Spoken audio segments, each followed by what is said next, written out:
بەڵێ بینەرانی ئازیز سڵاوتان لێبێ من یادگار فایقم ئەم شەو بە شێوەیەکی ڕاستەوخۆ لە شاری سلێمانیەوە لاگەڵتانە بم میوانەکەشم لە شاری هەولێرەوە لەم بەرنمەیە لە باسی ڕۆژی ئەم جارەمان قسە لەسەر کۆمەڵێک تەوەرەکەین وەکو ئاگادارن کە ئەمڕۆ یەکێتی نیشتیمانی کوردستان و بزوتنەوەی گۆڕان لە ئاستێکی باڵا کۆبوونەوەیەکیان ئەنجامدا بەڵام کۆبوونەوەکە بەبێ هیچ ڕاگەیەندراوێک کۆتایی هات و هیچ دەنگ و باسێکی فەرمیش سەبارەت بە کۆبوونەوەکە نەزاندرا. ئەم شەو لەم بەرنمەیە لەگەڵ جەنابی دکتۆر فەرسەد سۆفی ئەندامی پەرلەمانی کوردستان قسە لەسەر کۆمەڵێک پرس و ئەگەرەکەین لەوانە کاراکردنەوەی پەرلەمانی کوردستان سیناریۆکانی کاراکردنەوەی پەرلەمانی کوردستان لە ئێستادا ئایا پەرلەمانی کوردستان بەر لە پرسی یاخود بەر لە ئەنجامدانی ڕیفراندۆم لە 25 ئەیلول کارا دەکرێتەوە ئایا هیچ دەنگ و باسێکی ئەوە هەیە کە بزوتنەوەی گۆڕان بێتە ناو ئەم پرسەوە بۆ کاراکردنەوەی پەرلەمان ئەگەر بزوتنەوەی گۆڕان نەیەتە ناو پرسی کاراکردنەوەی پەرلەمانەوە پارتی دیموکراتی کوردستان و یەکێتی نیشتیمانی کوردستان و یەکگرتو و لایەنەکانی دیکەش چۆن مامەڵە لەگەڵم پرساکەن و چۆن پەرلەمان کاراکەنەوە هەر لەم بەرنمەیە قسە لەسەرەوەکەین کە ئەرکی پارتە سیاسیەکان لە ئێستادا چییە کە وترێت لە بەردەم پرۆسەیەکی ئێجگار گرنگداین و هەندێک جار ئەوتراکە هیچ بیان و پاساوێک نابێت لە بەردەم کاراکردنەوەی پەرلەمان بمێنێت بەڵام لە ئێستادا وترێت کە هیچ بیان و پاساوێک نەماوە بەڵام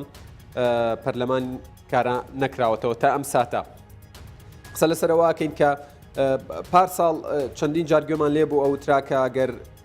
نرخی نەوت $1 بچێتە سەر دەستکاری پاشەکەوتی موچەی فەرمانبەرانی هەرێم ئەکرێت و ڕێژەی پاشەکەوتکردنەکە کەمترەکرێتەوە بەڵام هیچمان نەبینی تا ئەم ساتە ئایا ئەمە بەکوێ گەیشتووە هەر سەبارەت بە پرسی ڕێفراندۆم ئەمەوێ باس لەوە بکەم کە زۆر جارگوێمان لێ بێ وترێت لە هەرێمی کوردستان ئازادی و دیموکراسی بە هیچ شێوەیەک بوونی نییە بەڵام ئەوەتانی هەر لە هەرێمی کوردستان ڕێگە بە بەرەی نەخێرە درێکەوەکو قوارەیەکی سیاسی خۆیان بناسێن و کارەکانی خۆیان ئەنجام بدەن و وەکو قوارەیەکیش دانیان پێدانراوە و کارەکانیان بەڕێکراوە من زیاتر ناڵێم لە پێشەکیەکە بۆ میوانەکەم بۆ ئەوەی کاتی هەبێت لەسەر زۆری پرسەکان قسە بکات دکتۆر فەرسەد سۆفی ئەندامی پەرلەمانی کوردستان زۆر سپاس بۆ کاتەی با ئێمە و بە بینەرانت بەخشی ئەمەوێ بەو پرسیارە دەست پێ بکەم بۆ کاراکردنەوەی پەرلەمانی کوردستان لە ئێستادا گرنگترین هەنگاو چییە کە ئەبێ بنرێت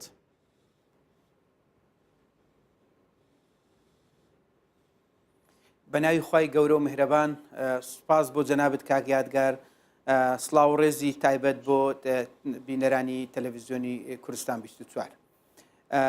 طبعاً جەنابەت دەزانی کە ئێستا ئێمە لە قۆناغێکی چارەنووساز داین و پێشووتر هێز و لایەنە سیاسیەکان داوایان لە پارتی ئەوە بوو کە لە پێناوی ئەم پرسە گرنگە کە پرسی ڕێفراندۆم و مافی چارەنووسی گەلی کوردستانە سازش بکات نەرمی بنوێنێ ئەوە بوو پارتی لە نەتیجەدا بەبێ مەرج بڕیاریدا پەرلەمان کارا بکرێتەوە و هیچ پاساوێک هیچ مبەڕێک بۆ هیچ لایەنێکی سیاسی نەمایەوە کە یەکسەر دەست بەجێ پەرلەمان کارا نەکرێتەوە بەڵام ئێستا ئێمە ئەوەی ڕاستی بێ شتی نوێ گوێبیست دەبین ئەویش بۆ نمونە پێشتر برادرانی بزوتنەوەی گۆڕان تەکیدیان لەوە دەکردەوە کە پێش هەر گفتوگۆیەک هەر دانوستانێک دەبێت پەرلەمان دەرگای بکرێتەوە پەرلەمان دەست بەکار بێ اینجا دەچینە گفتوگۆ لەسەر خاڵە ناکۆکەکان ڕێک دەکەوین ئێستا بە پێچەوانەوە ڕێک پێچەوانەی ئەم تێڕوانینە دەڵێن دەبێ ڕێک بکەوین لەسەر هەموو بابەتەکان اینجا دەرگای پەرلەمان بکەینەوە بچینە ناو هۆڵی پەرلەمان لە کاتێک پێشتر ئەوە ڕادەگەیەندرا کە پێویستە هەموو بابەتە گرنگەکان لە پەرلەمان بڕیاریان لەسەر بدرێ و لە پەرلەمان یەکلایی بکرێنەوە بۆیە ئێمە زۆرێک لە خیتابێکی دژ دەبین لە دیوەکەی تریشیان ئەم نەرمی نواندن و سازشەی پارتی لەسەر خواستی لایەنە سیاسەکان و بەتایبەت یەکێتی نیشتیمانی کوردستان بووە بۆیە بە تێڕوانینی ئێمە دوای ئەوەی کە ئێستا زۆرێک لە بێئومێدی لە بزوتنەوەی گۆڕان بەدی دەکرێ و پێدەچێ خۆیان بڕیاری ئەویان دابێت کە لەم قۆناغەنێنەوە ناو حکوومەت لەم قۆناغەشان نەدەنە ئەو بەرپرسیارەتە مێژوویە چونکە بەڕاستی پێشتریش ڕامانگەێنەوە مەسەلەیە مجازەفەی تێدایە بەڵام دەبێت هێزی مەسئول هەبێ مل بداتە شانی ئەم بەرپرسیارەتە مێژوویە مەسەلەی ڕێفراندۆمە مەسەلەی ئەم پرسە چارەنووسازەیە بۆیە کە هێزێکی سیاسی خۆی اختیاری ئەمەی کردبێ ئێستا ئەرکی لایەنە سیاسەکانی ترە و لە پێش هەمووشیان یەکێتی نیشتیمانی کوردستان چونکە خودی مبادرەکان بە دەرەجەی یەکەم بە پلەی یەکەم لەسەر داوای یەکێتی نیشتیمانی کوردستان یەکگرتووی ئیسلامی و هێز ویلایەتە سیاسیەکانی تر بووە کە لە ڕۆژی 6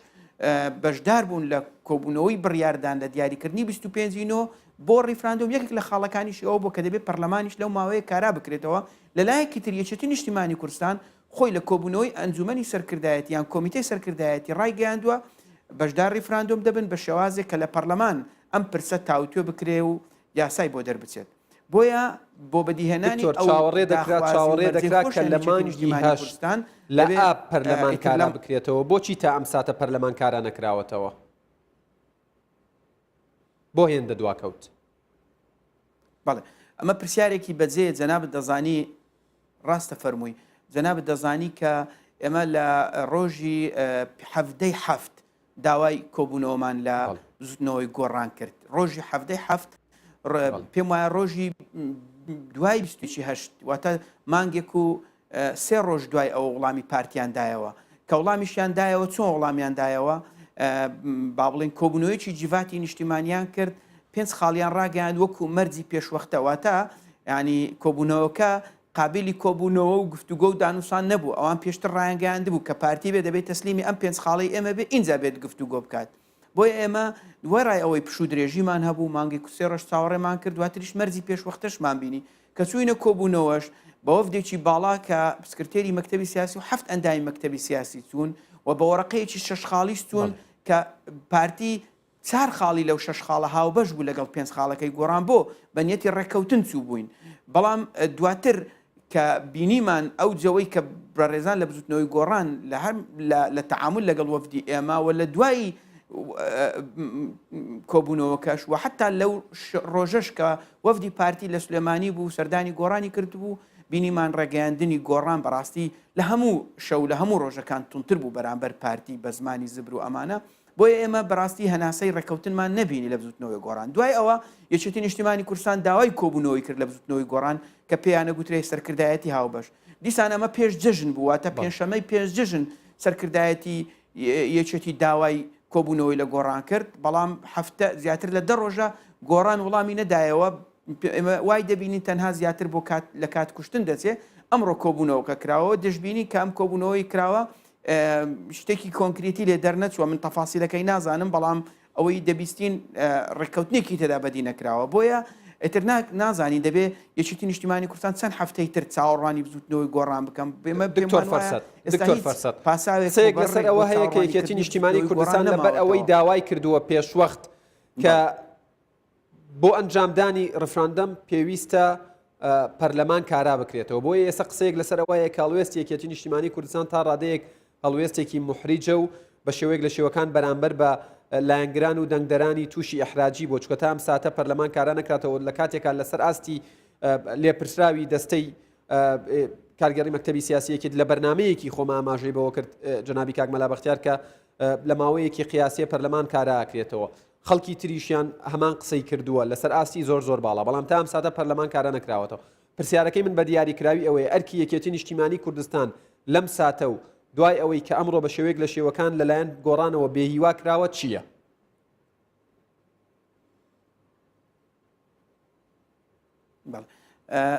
پێم وایە هیچ هێزێکی سیاسی بەقەدەر پارتی دموکراتی کوردستان ڕێزی ئیرادەی یەکێتی و ڕێزی سەرکردایەتی یەکێتی و مەکتەبی سیاسی یەکێتی نەگرتووە کاتێک کە مەرجێکیان هەبووە کاتێک کە شەڕتێکیان هەبووە پارتی بۆ احترامگرتنی ئەم ئیرادەی سەرکردایەتی یەکێتی هاتۆتە ژێربار و دەستبەرداری زۆرێک لە داخوازیەکانی خۆی بووە و بەتایبەتی لە مەسەلەی کاراکردنەوەی پەرلەمان چونکە هەر هەنگاوێک درابێ پێشوەختە یەکێتی فشاری کردووە داوای کردووە پارتی وەکو وەڵامدانەوەی وەکو ئیستیجابەیەک بۆ خواستەکانی یەکێتی کردوێتی بۆیە من پێم وایە ئێستا ئەرچی یەکێتیە کاتێککە هیچ بربەستێک نەماوە و ڕێگاکە بە تەواوی تەخت بووە بۆ کارەکردنەوەی پەرلەمان من پێم وایە زۆر ئاساییە لە ڕۆژی 6 ئەو هێزانەی بەشدار بوون و بڕیاریاندا ڕیفراندۆم بکرێت لە 25 هەشتاویە کورسی پەرلەمان نوێنەرایەتی هەشتاویە کورسی پەرلەمانیان کردووە ئێستا نوێنەرایەتی هەشتاویە کورسی پەرلەمان دەتوانن بەبێت تەڕەدوت کە زۆرینەیەکی ساحقی زۆرینەن کە دەکاتە تقریبان 3 لە سەرچاری ئەندامانی پەرلەمان دەتوانن لە پەرلەمان کۆ ببنەوە و پشتیوانی بۆ ڕاپرسی یان یاسا بۆ ڕاپرسی یان تەفویض و تەکلیف و مسادقەی ئەوەی کە ئەنجومەنی باڵا ڕێفراندۆم کردوێتی هەر ناوێکی لە دەنێ دەتوانین لەسەری ڕێک بکەوین بەڵام ئێمە پێمان وایە ئێستا هیچ بربەستێک و هیچ پاساوێکیش بۆ کارانەکردنەوەی پەرلەمان نەماوە ئەگەر نا بە پێچوانەوە ئێمە لە بەردەم سێ ڕێگاداین زیاتری تێدا نیە یانەوەیە دەبێت ئێمە بۆ ئەو بەدیهێنانی ئەم مەرجەیەکێتی کۆبوونەوەیکی پەرلەمان بکەین و پرسەکە دوا بخەین بۆ دوای ڕاپرسی یانەوەیە دەبێت پەرلەمان بە تەواوی کارا بکەینەوە دەستێکی سەرۆکایەتی نوێ هەڵبژێرین یانەوەیە دەبێت ئێمە بچینە ڕیفراندۆم و دوای ئەوە بە پێی ئەو مەرسومەی کە سەرۆکی هەرێمی کوردستان یەکی 11 بۆ هەڵبژارنەکانی پەرلەمانی کوردستان و سەرۆکایەتی هەرێم دیاری کردووە ڕاستەوخۆ دوای ڕاپرسی لە 25 ئامادەکاریە فعلیەکانی هێزە سیاسیەکان دکتۆر فەرسەنگەر تۆزێک لەسەر ئەگەری سیێم بۆ چوونە ناو پرۆسەی ڕێفراندەمەوە بەبێ پاڵپشتی پەرلەمان یاسایی و دەستوری و بێکێشەیە بۆ بینەران ڕوون بێت بەڵێ طبعا جەنابەت دەزانی لە پێی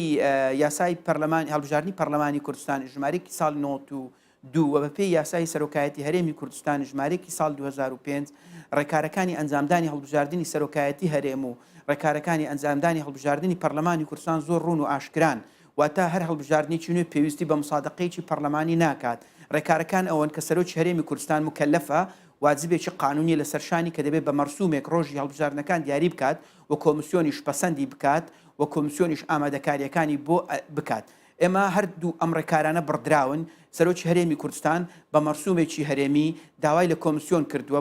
بۆ ئەوەی لە یەکی 11 هەڵبژاردنەکانی پەرلەمان و سەرۆکایەتی هەرێم ئەنجام بدرێن و هەروەها لەلایەکی تێریش سەرۆکی پەرلەمانیش ئەم داوای پێشکەش کردووە کۆمیسیۆنیش هەرچەندە لە ڕووی قانونیەوە ئەرچی سەرۆکی پەرلەمانیە بەڵام دیسانیش وەکو نامەیەک وەرگیراوە کۆمیسیۆنی هەڵبژاردن وەڵامی فەرمی مەرسومی سەرۆکایەتی هەرێمی کوردستانی داوەتەوە کە ئامادەن بۆ ئەنجامدانی ئامادەکاری بۆ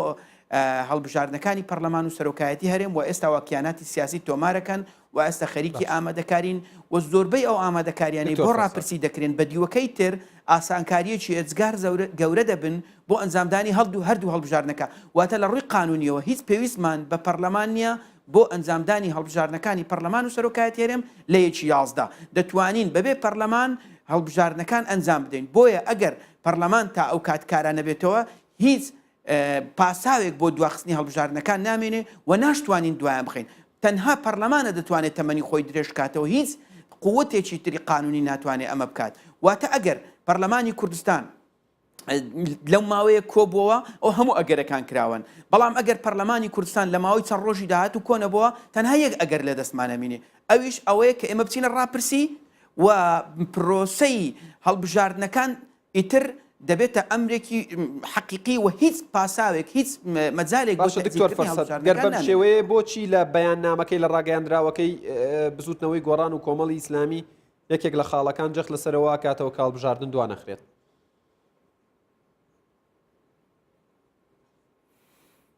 من بۆیە پێم وایە ئەمە یەکەکە لەو پرسیارانی کە ئێمەش دەبێت لە بزوتنەوەی گۆڕان و کۆمەڵی ئیسلامی بکەین لە کاتێکدا کەس باسی ئەنجامدانی هەڵبژاردننی نەکردووە پێش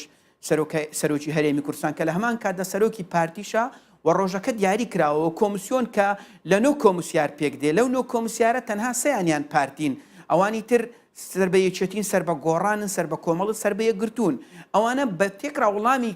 وڵامی سەرۆکایەتی هەرێمی کوردستان و تەنانەت وڵامی سەرۆکی پەرلەمانیشان داوەتەوە کە ئەوان ئامادەکاری دەکەن بۆ ئەنجامدانی هەڵبژاردن لە یەکی 11 کەواتە ئەمە مەسەلەیەکی حاسمە یەکلاکەرەوەیە بۆچی ببێتە وەرەقەیەکی مفاوەزات تەنانەت لەو 5 خاڵی کە پێشتریش بزوتنەوەی گۆڕان بڵاوی کردەوە یەک لە خاڵەکان ئەنجامدانی هەڵبژاردنە لە کاتی دیاریکراوی خۆی ئەسڵەن چێ گوتوێتی لە کاتی دیاریکراوی خۆی ئەنجامی نادەین ئەسڵەن چێ دژی ئەوە بووە لە کاتێک کە هەموو ڕێکارە یاسایەکان بڕاوە سەرۆکی هەرێم ئەوەی لەسەر شانی خۆی بۆ جێبەجێی کردووە بۆیە گفتوگۆ کرد ئەم خاڵە هێنانە ناوە گفتوگۆ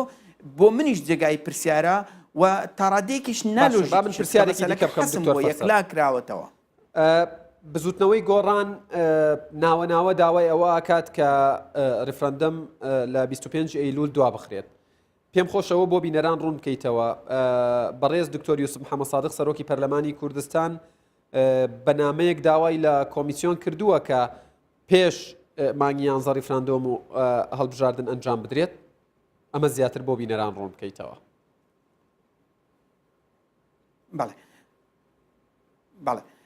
کاگیادگار سەرۆکی بەڕای سەرۆکی پەرلەمان و بەڕێز سەرۆکی هەرێمی کوردستان طبعا لە ڕووی قانونی و ئەرچی سەرۆکی هەرێمی کوردستانە مەرسووم ئاراستەی کۆمسیۆن بکات ئەمەیان ڕوون بەڵام بۆی ئەوەش ڕوون بێت کە بۆچی سەرۆکی پەرلەمان کە لە پشتی بزوتنەوەی گۆڕانە داواکات لە کاتی خۆیان بکرێت بەڵام بزوتنەوەی گۆڕان داواکات دوا بخرێت مەبەستمە ئەوە ڕوون بێتەوە. بەڵێ ئەم هاودژیە کە ئێمە دەیبینین ئەویش ئەوەیە کە بەڕێ سەرۆکی پەرلەمان بەنامەیەک داوای لە کۆمسیۆنی سربەخۆی هەڵبژاردن و ڕاپرسی کردووە کە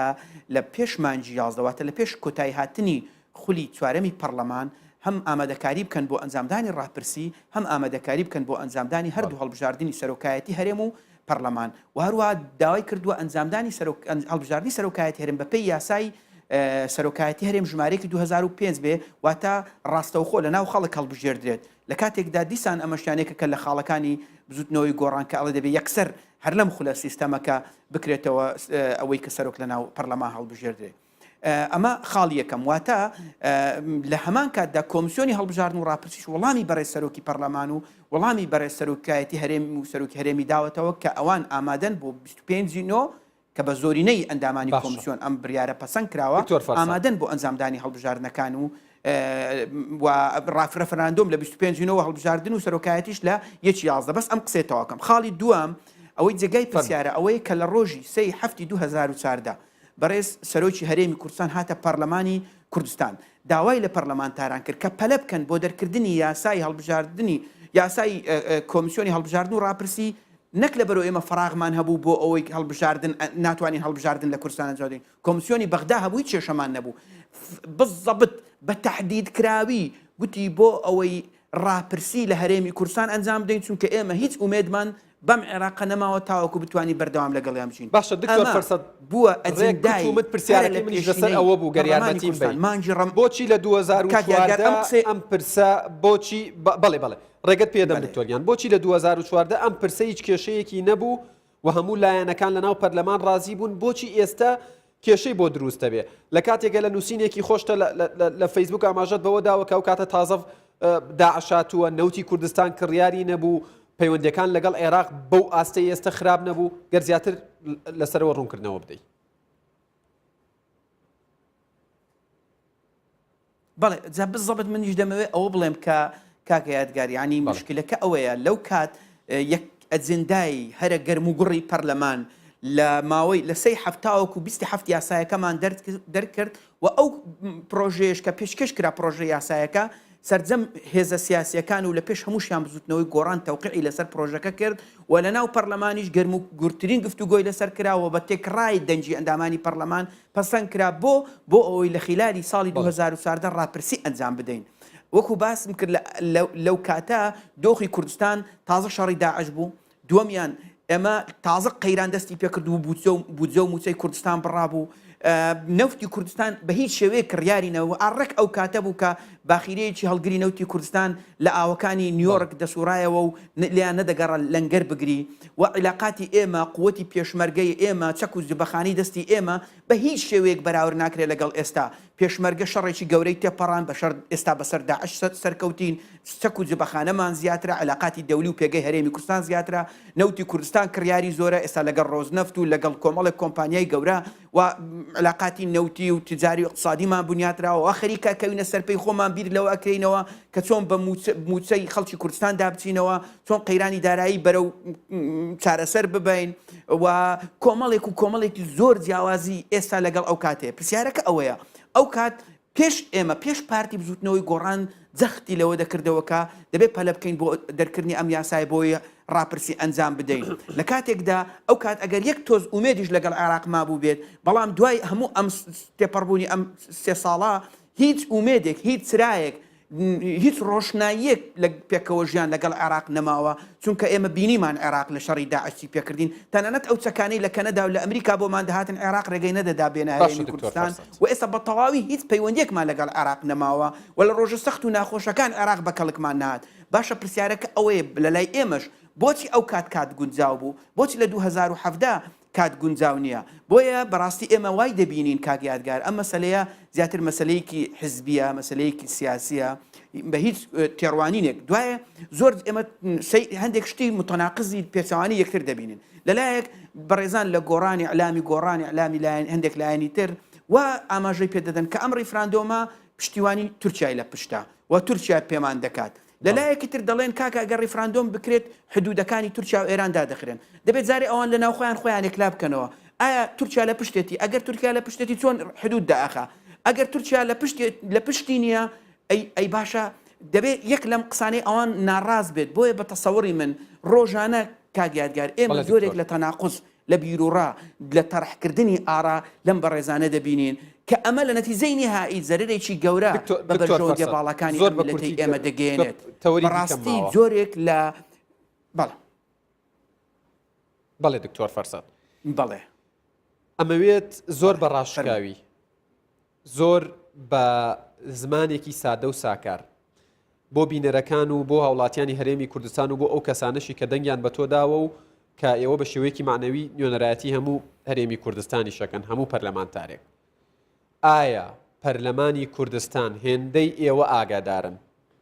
پێش ئەنجامدانی ڕێفراندەم کارا دەکرێتەوە یاخود نا زۆر بە ڕاشکاوی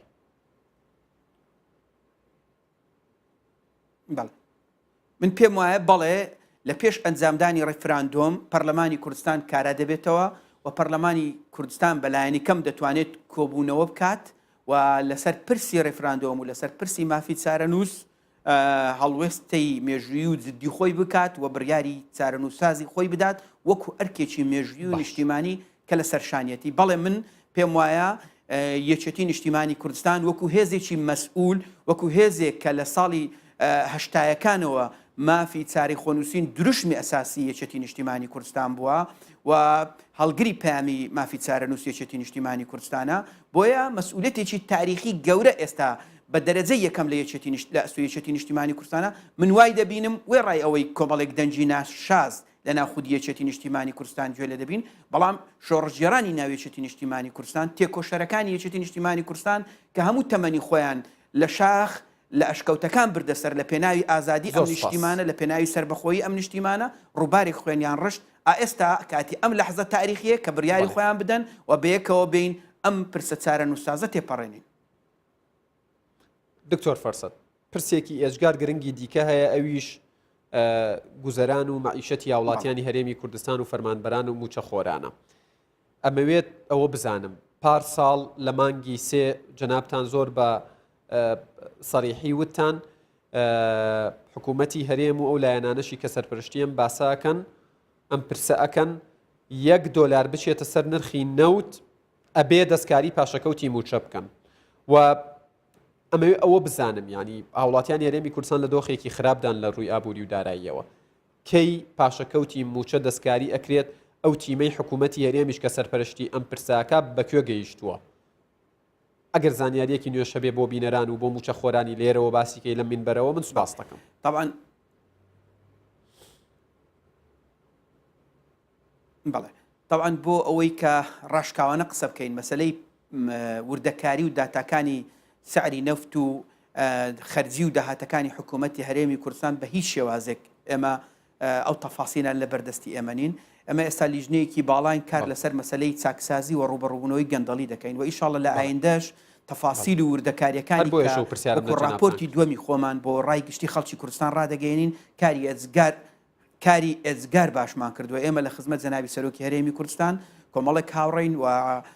لەگەڵ حکوومەت بە تەنسیق لەگەڵ دام و دەستگاکانی تری دادوەری